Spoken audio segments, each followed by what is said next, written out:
Hello बच्चों, आज फिर प्रेजेंट हुए एक नई वीडियो के साथ जो कि क्लास +1 की है।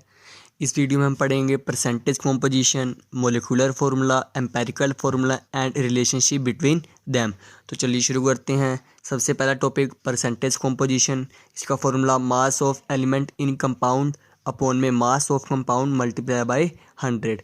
एग्जाम्पल से समझते हैं। पहला example, calculate percentage composition of chlorine in NaCl। हमें पता है कि NaCl का मास होता है 23 + 35.5 58.5 एंड Cl का मास NaCl में 35.5। तो परसेंटेज कॉम्पोजिशन का फॉर्मूला लगाया, mass of Cl in NaCl upon में mass of NaCl multiply by 100।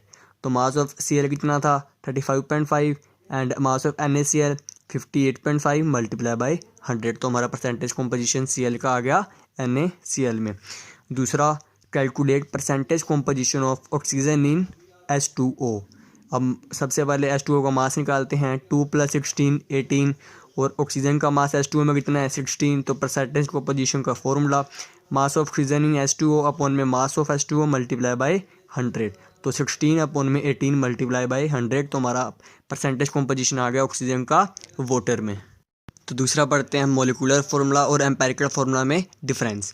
जो मोलिकुलर फार्मूला होता है वो बताता है कि कितने नंबर ऑफ एटम्स हैं किसी भी एलिमेंट के मोलिक्यूल में, और जो एम्पेरिकल फार्मूला होता है वो सिंपल रिप्रेजेंट करता है होल इंटीजर रेशो को, कि कितनी रेशो हमारी एटम्स की प्रेजेंट है कंपाउंड में। सिंपल होल रेशो बोलते हैं एम्पेरिकल फार्मूला को हम। फॉर एग्जांपल ले लेते हैं ग्लूकोज का मोलिकुलर फार्मूला है C6H12O6। एम्पेरिकल फार्मूला 6 हमने कॉमन लिया, C1H2O1। तो यहाँ पे हमारा 6 क्या है N। इथेन का ले लेते हैं मोलिकुलर फार्मूला C2H6, 2 हमने कॉमन लिया तो एम्पेरिकल फार्मूला बना C1H3। यहाँ पे 2 क्या है सिंपल होल रेशो जिसे बोलते हैं N। रिलेशनशिप पढ़ लेते हैं मोलिकुलर फार्मूला और एम्पेरिकल फार्मूला के बीच में। जैसे कि हमने ऊपर देखा, molecular formula is equal to N into empirical formula. यहाँ पे N हमारा क्या था सिंपल होल रेशो। एक और formula, molecular weight is equal to N into empirical weight. N हमारा यहाँ पे वही चीज़ सिंपल रेशो।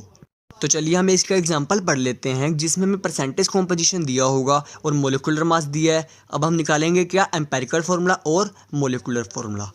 एक compound C is equal to 40%, H is equal to 6.7% and O is equal to 53.3%। इनका मोलिकुलर मास दिया है हमें 60। हमने निकालना क्या है एम्पेरिकल फार्मूला और मोलिकुलर फार्मूला। सबसे पहले हमने एलिमेंट के नाम लिख लेने हैं, कार्बन, हाइड्रोजन और ऑक्सीजन।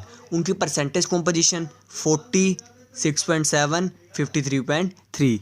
इनका एटॉमिक वेट, कार्बन का 12, हाइड्रोजन का 1, ऑक्सीजन का 16। अब हमने निकालना है एटॉमिक रेशो या नंबर ऑफ मोल्स। वो कैसे निकालेंगे हम, परसेंटेज अपॉन में एटॉमिक वेट। परसेंटेज कितनी है कार्बन की 40, एटॉमिक वेट 12, 40 अपॉन में 12 तो 3.33। हाइड्रोजन का परसेंटेज 6.7, एटॉमिक वेट 1 तो 6.7 अपॉन में 1 6.7।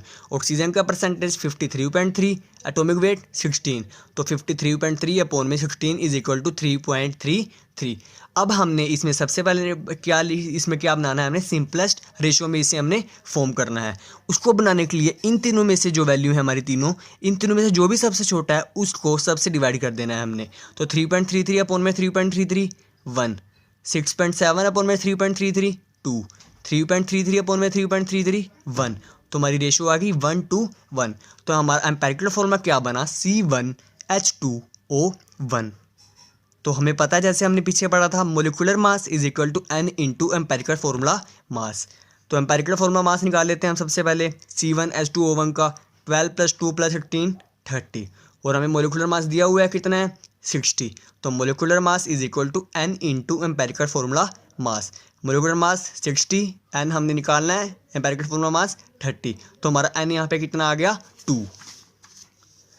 सो molecular formula is equal to N into empirical formula हमें पता है। तो molecular formula is equal to N हमारा 2 आया था, 2 इंटू C1H2O1। तो मोलिकुलर फार्मूला हमारा कितना आ गया C2H4O2। तो ये था बच्चों हमारा एम्पेरिकल फार्मूला निकालने का फार्मूला, और ये क्वेश्चन मैंने आपको बता दिया। तो एक चीज़ याद रखना बच्चों, जब भी हमारे को वेपर डेंसिटी दी हो, if vapour density is given, then जो इनका रिलेशनशिप होएगा molecular mass is equal to 2 into vapour density. Molecular mass is equal to 2 into vapour density. Thank you बच्चों, होप करता हूँ आपको ये वीडियो समझ आई होगी। अगर आपने हमारा चैनल सब्सक्राइब नहीं करा तो ज़रूर कर लें। Thank you.